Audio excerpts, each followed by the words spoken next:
Good morning, Wolfpack. I'm Geneva Ross. And I'm Darcy Francis. Today is Tuesday, April 19th, and we're here with your morning announcements. 2018 and 2016 class t-shirts are currently on sale for $5 in the student store, and 2016 class sweatshirts are $10. They are now on sale for staff and students. Juniors, there will be a field trip to Chico State on May 4th. The cost is only $10, and that includes lunch at the university. Field trip forms are available in the Career Center and are due with payment to the student store no later than May 2nd. But hurry, this field trip will sell out fast. Seniors, have you participated in community service the past 3 years or longer? The OC family will award a $1,000 scholarship to one COHS senior who has shown a long-term commitment to community service. Applications for the scholarship are available in the Career Center. The application deadline is Monday, May 2nd. NHS applications are due tomorrow. Be sure to turn them in to Mrs. Henderson in HP 2 or Ms. Johnson in HP 6 no later than 3:30 p.m. Help NHS brighten a child's day by making friendship bracelets for the kids at Ronald McDonald House Charities. Find the table in the lunchroom and pick up a bag of materials and a card to write a message to the child who gets your bracelet. You have a week to make the bracelet and write on the card before returning it to the table. Attention seniors taking the AP Microeconomics exam. Ms. Raisin will be hosting after-school AP review sessions beginning next Monday, April 25th, until the exam on May 13th. Review sessions will be on Mondays and Wednesday after school in HN 1 from 3:30 to 4:30. Let's take a look at the hairspray promo. Okay, class, take a piece of paper and copy the examples. Take notes on what I'm writing.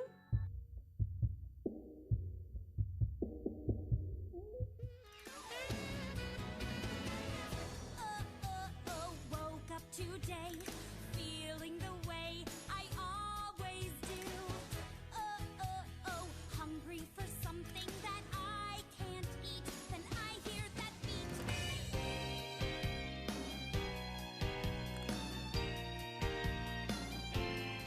That rhythm of town starts calling me down. It's like a message from high above. Pulling me out to the smiles and the streets that I love. Good morning, Baltimore. Every day's like an open door. Every night is a fantasy. Every sound's like a symphony. Good morning, Baltimore. And someday when I take to the floor, the world's gonna wake up and see. Gonna wake up and see Baltimore and me. Baltimore and me. Baltimore and me.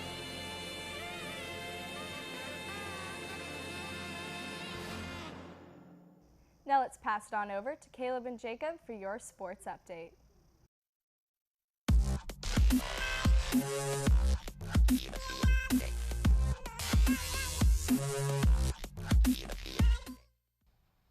Hello Wolfpack, I'm Jacob Corder. And I'm Caleb Tabor, and we're here with your sports announcements.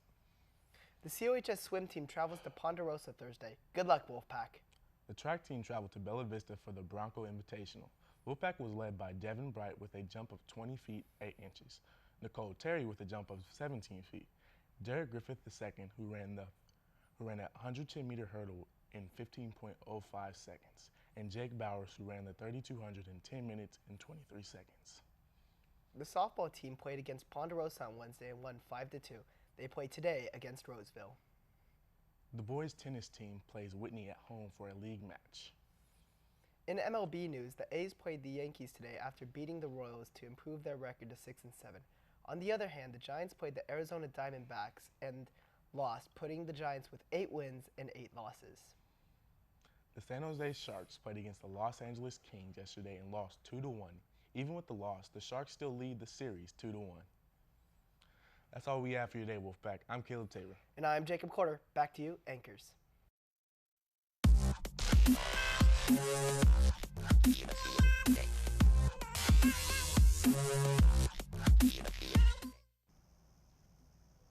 Beginning today, Miss Rose will be holding AP Literature Review sessions after school in HE4 the next 3 Tuesdays up until the exam. The next sessions will be April 26th and May 3rd. Please plan on attending if you are taking the AP Literature exam, and please bring writing materials with you. Attention seniors, if you have already purchased a ticket to Disneyland, bus signups will be held in the quad tomorrow beginning at 8:15. Poly Club is having their annual luau Friday, April 22nd at 7 p.m. in the multipurpose room. Food will be available in quad starting at 6 p.m. with the doors opening to the show at 6:30. We will have guest performances from Burbank, Sheldon, Franklin, and our very own Ashley Lumba. Tickets will be on sale starting April 17th for $5 and $8 at the door. Please contact Elise Gomez at the Gmail below if you have any questions. Hope to see you there. April is Soul Hope Month at Consumnes Oaks. We are collecting donations of plastic folders, old denim jeans, black Sharpie markers, gallon Ziploc storage bags, and fabric scissors. You can drop them off in the office or HM2. Let's take a look at the Force Awakens movie review.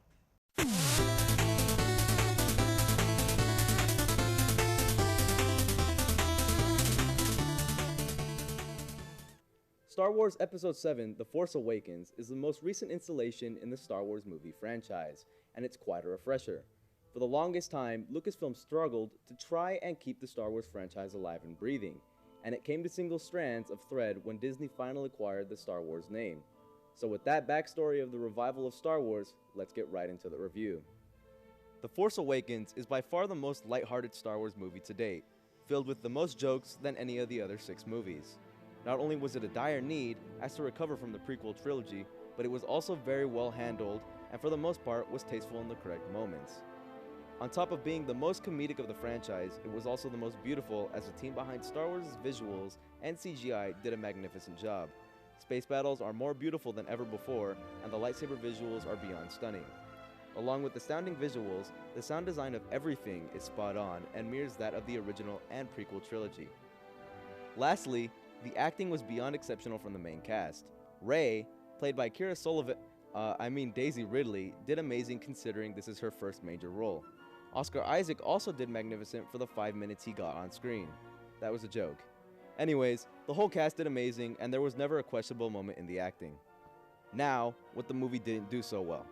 First off, the progression of Rey is all fine and dandy, however, within the period of a few days, she is suddenly a master of the Force, whereas it took Luke an entire movie, Star Wars A New Hope, to finally realize his potential, which leads into my next point. The Force Awakens practically mirrors the original trilogy. This idea has 50% pros, 50% cons. They make an attempt at the progression that Luke experiences in A New Hope with Rey, and it falls flat on its face. Because just like previously stated, Rey just suddenly knows how to use the Force as though she had training or experience with it. There are also a lot of elements that mirror that of the original trilogy, such as Starkiller Base basically being a mirror image of the Death Star. Fun fact, Luke Skywalker's original name was supposed to be Luke Starkiller. While The Force Awakens is a fun reminder of all the memorable parts of Star Wars, there are so many similarities between Episode 7 and the original trilogy, it might all be too familiar for your liking.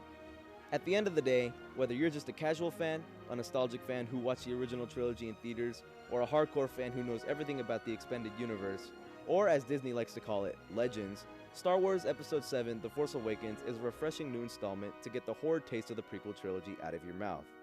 Star Wars Episode 7 The Force Awakens receives a final score of 7.5 out of 10.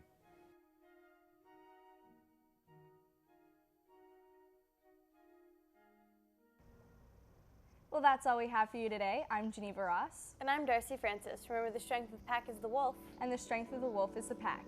Have a terrific Tuesday, Wolfpack.